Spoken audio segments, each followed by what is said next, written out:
अच्छा, हार्दिक पांड्या से पूछना चाहूंगा, हार्दिक भाई, ये जो बुमराह का एक ओवर बचाकर आपने अचार डाला था, वो अचार मैं किधर से खरीद सकता हूँ? हेलो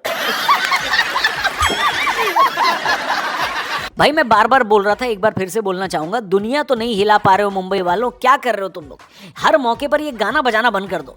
सच बताऊं तो अगर आप लोग यानी मुंबई की टीम इंडियन क्रिकेट टीम का आधा टैलेंट लेकर के आईपीएल में ऐसे कर रही है तो फिर खेलना छोड़ दो भाई साहब। लखनऊ वालों का तो एक बार फिर से समझ में आता है कि डोमेस्टिक टैलेंट के साथ खेल रहे हैं, उनके पास बहुत ज्यादा बेस्ट टी20 प्लेयर्स नहीं है, लेकिन मुंबई तो सारे के सारे बेस्ट और बीस्ट प्लेयर्स लेकर ही खेल रही है। ये तो वही बात होगी कि ईरान ने अपने सस्ते ड्रोन से अमेरिका के बड़े बड़े फाइटर जेट्स मार दिए। अमेरिका इसलिए घुस गया क्योंकि उनके पास डोनाल्ड ट्रंप था। तुम लोग क्या एक्सक्यूज दोगे भाई? हेलो, बात तो सही है। आप लोग दोस्तों कमेंट करके बताओ कि मुंबई आखिर इतना बुरा कैसे खेल सकती है, क्यों खेल रही है इतना गंदा? इतने चैंपियन प्लेयर्स लेने के बावजूद मुंबई की परफॉर्मेंस ऐसी क्यों है? इसके ऊपर आप कमेंट करके बताओ। तब तक हम आपको बता देते कि कल के मैच में आखिर हुआ क्या। सबसे पहले टॉस जीतकर हार्दिक पांड्या ने पहली गलती कर दी कि यहां पर हम पहले बैटिंग करेंगे बोलकर। वजह यह बताएगी कि इंडिया वर्सेस जिम्बाब्वे का मैच इसी मैदान पर हुआ था और इंडिया ने पहले बैटिंग करी थी, खुलकर खेल दिखाया था और मैच जीत गई थी। अब लेकिन भाई हेलो, इंडिया जिम्बाब्वे और चेन्नई मुंबई में फर्क होता है। आईपीएल में आखिरी बार इस मैदान पर अगर किसी टीम ने रात के मैच में टॉस जीतकर पहले बैटिंग ली थी तो वो टीम थी हैदराबाद और सामने थी कोलकाता। मैच था आईपीएल 2024 का फाइनल और ये फाइनल आईपीएल के इतिहास का आज तक का सबसे एक तरफा फाइनल रहा।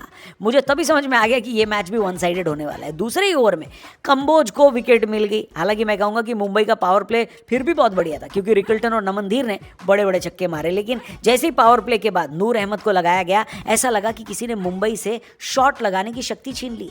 सूर्य कुमार यादव थोड़े फॉर्म में दिखाई दिए, लेकिन चेन्नई की तरफ से अपना पहला मैच खेल रहे रामकृष्ण घोष ने उनका विकेट लेकर एक तरीके से हमको टेस्ट मैच दिखा दिया, क्योंकि नमनधीर को छोड़कर कोई भी मुंबई का बल्लेबाज खेल ही नहीं पा रहा था और जो खेल पा रहे थे वो तेज नहीं खेल पा रहे थे। आप बताओ, आपने कब आखिरी बार हार्दिक पांड्या को 23 बॉल में 18 रन की पारी खेलते हुए देखा है टी20 क्रिकेट में?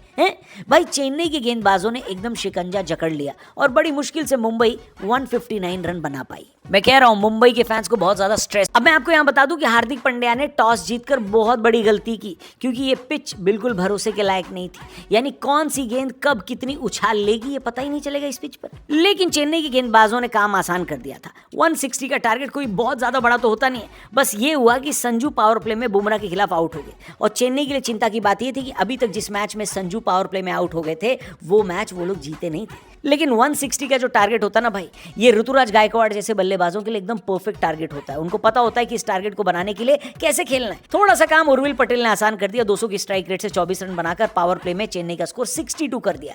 यानी अगले 14 ओवर में चेन्नई को सिर्फ 100 रन से भी कम चाहिए थे। ऋतुराज गायकवाड़ के पास फॉर्म पिछले मैच में ही आई थी और चेन्नई ने यहां पर कार्तिक शर्मा को इंपैक्ट प्लेयर बनाकर भेजा, जो अभी तक तो आउट ऑफ फॉर्म चल रहे थे, लेकिन यहां पर उनको 100 के स्ट्राइक रेट से खेलना था। कार्तिक ने अपने कप्तान के साथ एक बड़ी पार्टनरशिप करके पहले तो यह तय कर दिया कि चेन्नई ये मैच हारेगी नहीं, और फिर लास्ट में दोनों लोगों ने अपनी अपनी हाफ सेंचुरी पूरी करी मस्त 130 के आसपास के स्ट्राइक रेट से। हालांकि हार्दिक पांड्या ने यहां पर भी कप्तानी में बहुत सारी गलतियां करी, जैसे 160 के टारगेट में उन्होंने बुमराह से सिर्फ 3 ओवर कराए। गजनफर का भी एक ओवर बचा कर रखा था, जबकि सबको पता था कि ये मैच लास्ट तक जाने वाला ही नहीं है। जब तक गजनफर का ओवर आया तब तक चेन्नई ये मैच बड़ी आसानी से जीत चुकी थी। अब चेन्नई तो पॉइंट्स टेबल में 6ठे नंबर पर आ गई है और ऐसा लग रहा है कि प्लेऑफ की रेस में बरकरार है चेन्नई। लेकिन मुंबई तो मेरे को ऐसा लगता है कि अब अपने दम पर यहां से क्वालिफाई नहीं करेगी। अगर सारे मैच जीत गई फिर भी मुझे लगता है जो गोयनका जी ऋषभ पंत के साथ करते हैं ना, कहीं अंबानी जी हार्दिक पांड्या के साथ ना कर दें। क्या लगता है आपको? हार्दिक की कप्तानी मुंबई की हार की वजह है और रोहित शर्मा को कप्तानी वापस मिल जानी चाहिए या किसी नए प्लेयर को लाना चाहिए?